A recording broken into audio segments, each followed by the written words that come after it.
Assalamualaikum warahmatullahi wabarakatuh. Saya Yulisa Gita Lestari, mahasiswi semester 3 dari Fakultas Kesehatan, Program Studi Kebidanan S1 di Universitas Jenderal Ahmad Yani, Yogyakarta.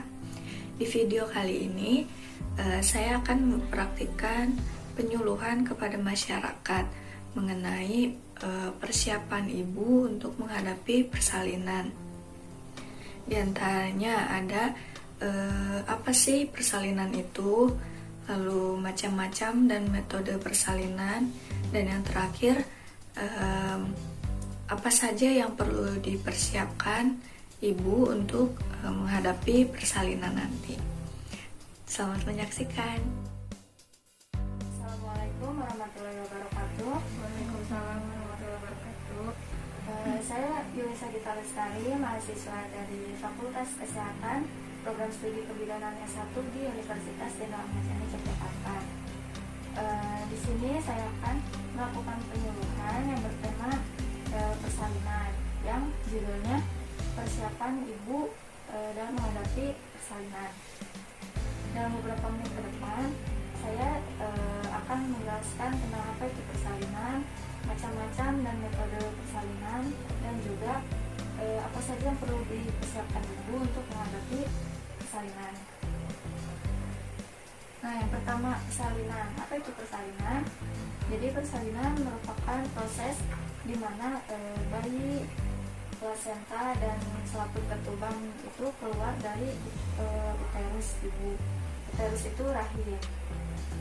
Lalu persalinan ini dianggap normal jika usia kehamilannya sudah lebih dari 37 minggu tanpa adanya penyulit. Lalu persalinan ini dimulai dari berkontraksinya uterus yang menyebabkan perubahan pada serviks dan berakhir dengan lahirnya plasenta secara lengkap. Lalu ibu belum dikatakan memulai persalinan jika kontraksi uterus tidak mengakibatkan perubahan pada serviks.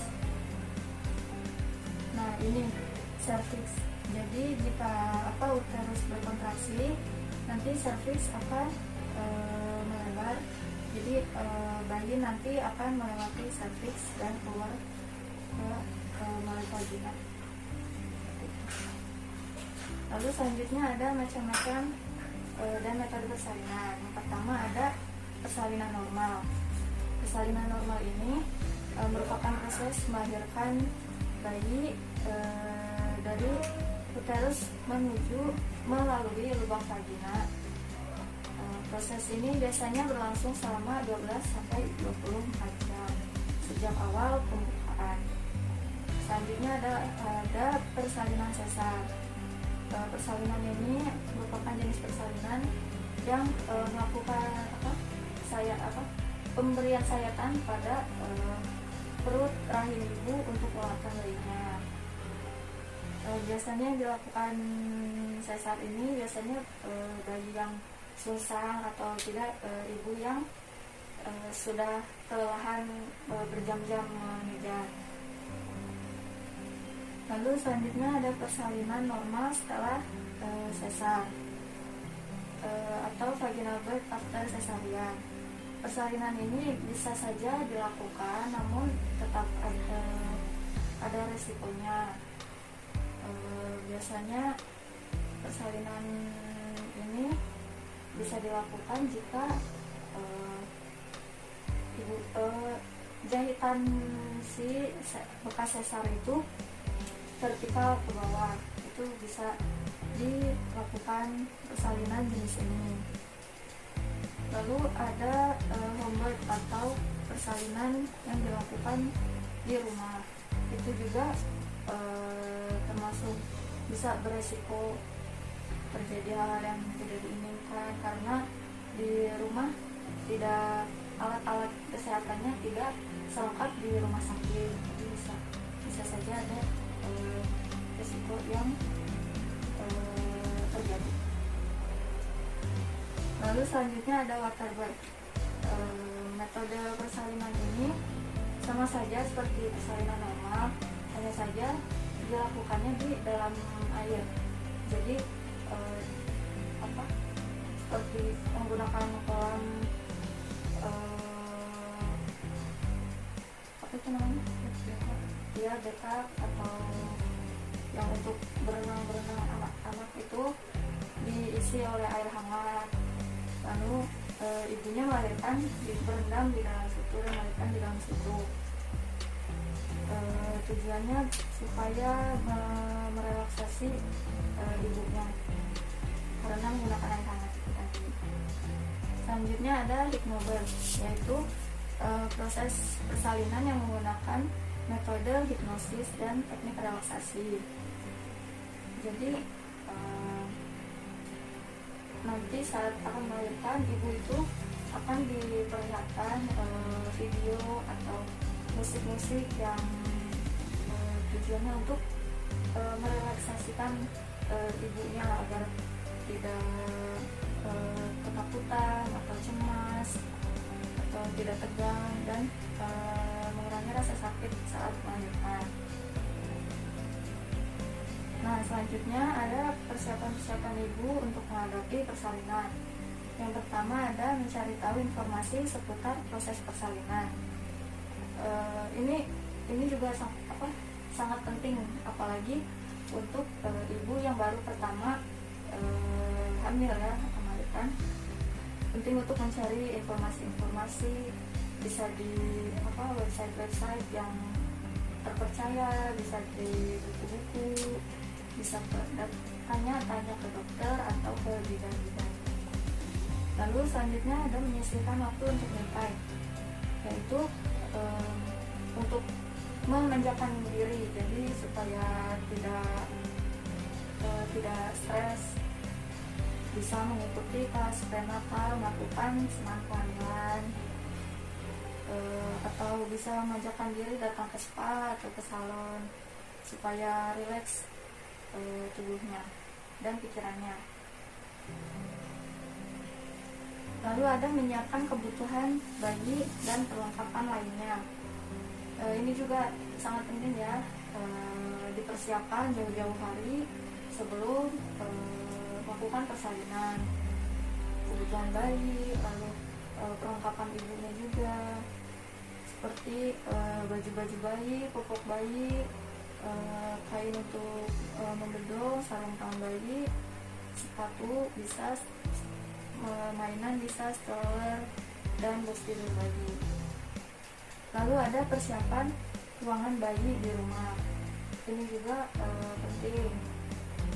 Jadi mempersiapkan ruangan bayinya, disterilkan dulu, dibersihkan dulu, agar nanti saat bayi dibawa pulang ke rumah, ruangan tersebut sudah bersih dan steril.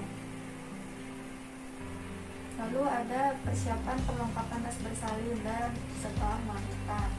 Nah, jadi barang-barang yang tadi dibutuhkan itu dimasukkan ke tas. Jadi nanti jika waktunya persalinan tinggal dibawa saja. Jadi tidak usah mencari apa lagi yang perlu dibawa kecuali sebelum akan persalinan. Lalu ada persiapan menentukan tempat bersalin dan dokter yang menangani.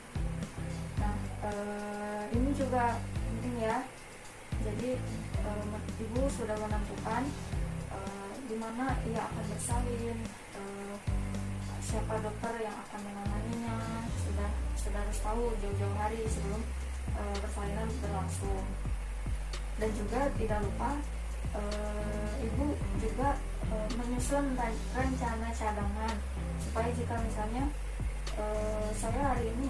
saya nanti akan bersalin di tempat ini, di rumah sakit ini. Nanti kalau misalnya tidak bisa, jadi kan sudah punya rencana lain. Jadi seperti itu, sudah memiliki rencana cadangan.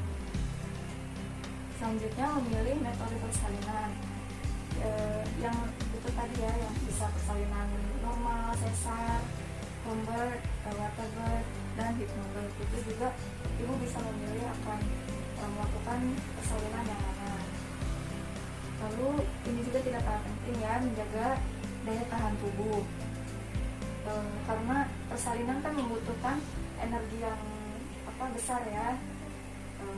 dan waktu yang cukup lumayan lama. Jadi ibu tidak boleh stres saat akan melahirkan nanti persalinan. Jadi tetap rileks, jaga kesehatannya, jaga pola makanannya, makan makanan yang bergizi, istirahat yang cukup, dan bisa jika berolahraga, namun melakukan olahraga yang ringan. Ya mungkin sekian penjelasan dari saya. Jika ibu-ibu sekalian akan bertanya, dipersilakan. Itu Bu, saya ada 2 pertanyaan nih. Yang pertama itu tentang proses persalinan normal setelah sesar. Nah, itu kondisi ibu itu harus yang kayak gimana supaya bisa melakukan normal setelah sesar tuh. Yang homebirth itu kan homebirth lebih di rumah kan lebih nyaman, tapi kan ada resiko nggak lengkap. Nah, itu gimana penanganannya dari bidan atau dokter yang menangani? Ya, jadi yang pertama itu ya persalinan normal setelah sesar. Nah, itu yang boleh ya, ibu yang boleh itu jika persalinannya itu dilakukan secara spontan. Jadi tidak ada bantuan induksi atau untuk merangsang terjadinya persalinan.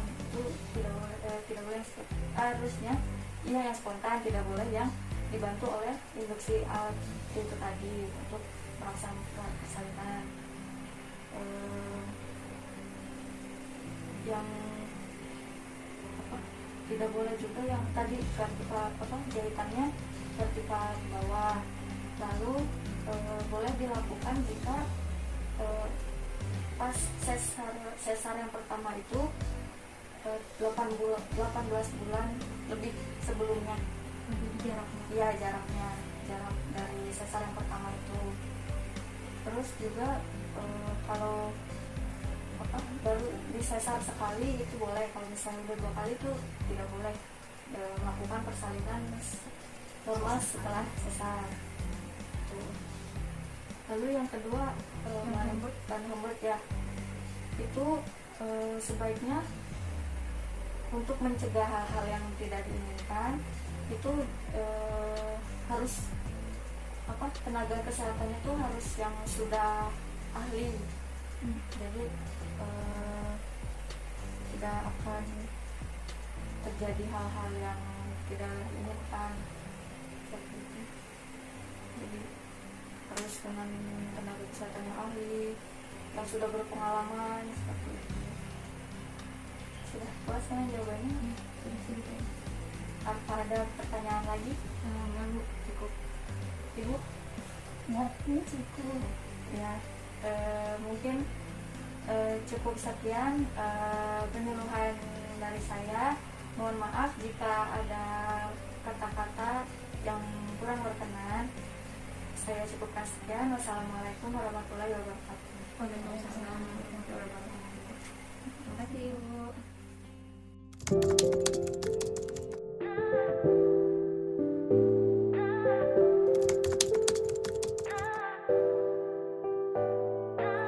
너 같은 사람은 너 하나밖에 없더라. 가진 게 없어도 더 할 게 하나 없더라.